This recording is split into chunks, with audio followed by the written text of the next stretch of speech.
My name is Nick Stratford, and my wife Joan and I moved from Sheffield to this lovely town of Morpeth just over 3 years ago. We worship at St James, and I'm a member of the men's breakfast group.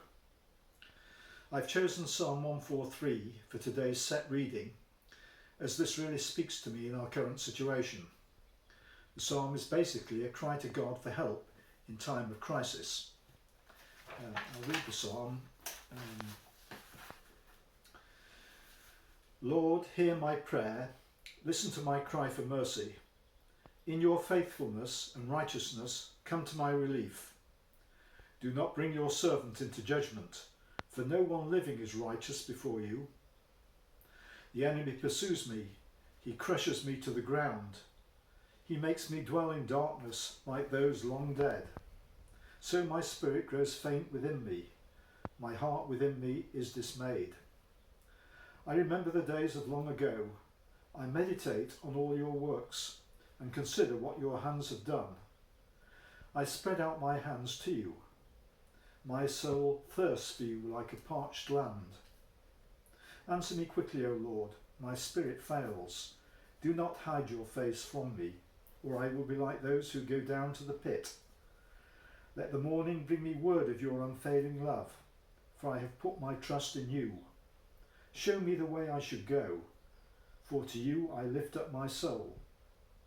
Rescue me from my enemies, O Lord, for I hide myself in you. Teach me to do your will, for you are my God. May your good spirit lead me on level ground. For your name's sake, O Lord, preserve my life in your righteousness. Bring me out of trouble. In your unfailing love, silence my enemies. Destroy all my foes, for I am your servant. The title to this psalm is simply a Psalm of David, and the psalmist, presumably David, is making an impassioned plea for God's help at a time when he is being pursued by his enemies and is clearly at a very low ebb mentally. Verse 4, my spirit grows faint within me. David has reached the end of his tether. He has no reserves or resources left. He is in a desperate situation, and only one refuge remains: God himself. I have put my trust in you. Show me the way to go. Lead me on level ground. Preserve my life in righteousness and bring me out of trouble. Commentators have not been able to link this prayer to any particular crisis in David's life. After all, there were quite a few of them.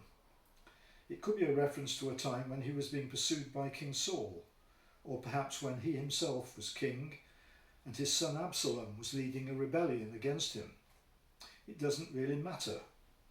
What is important is that David is demonstrating his complete and unreserved belief and trust that God will hear his prayer and come to his aid.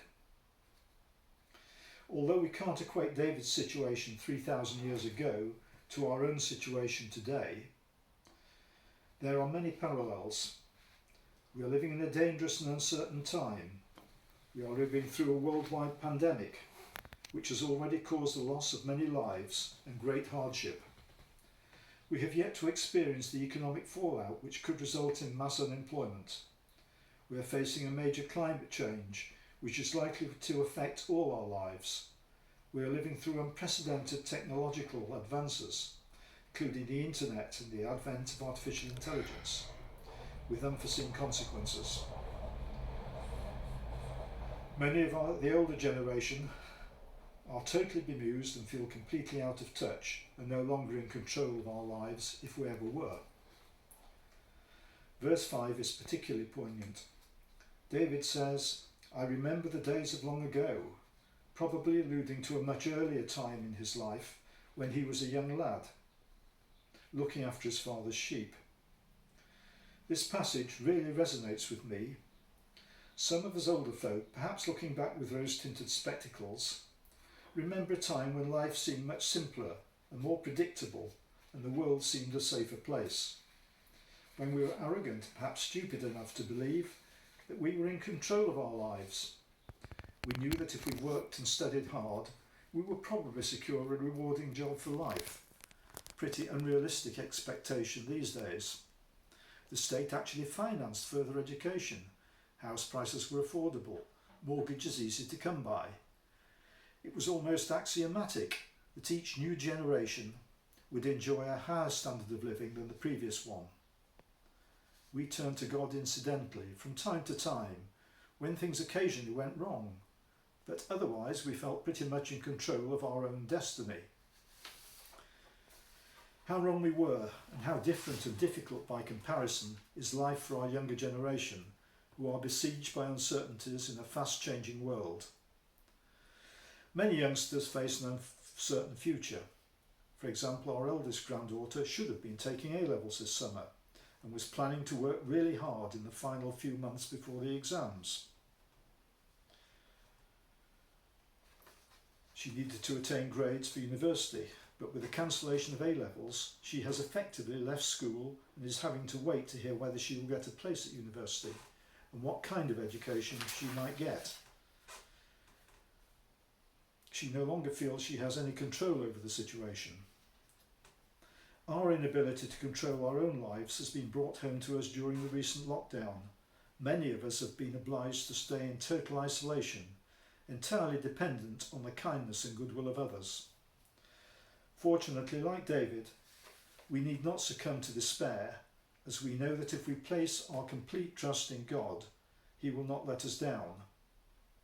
It is difficult to accept that we must hand over control as to the way we live our lives, but we can be reassured by the psalmist, who makes it clear that God will be faithful to us, even though we may not always have been faithful to Him. In verse 2, David asserts that he can rely on God's faithfulness, even though he has not always led a righteous life.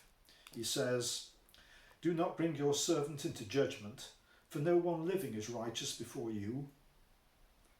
This knowledge of God's faithfulness is restated by Jesus when in Matthew 7:7 he is recorded as saying, "Ask and it shall be given to you, knock and the door will be opened."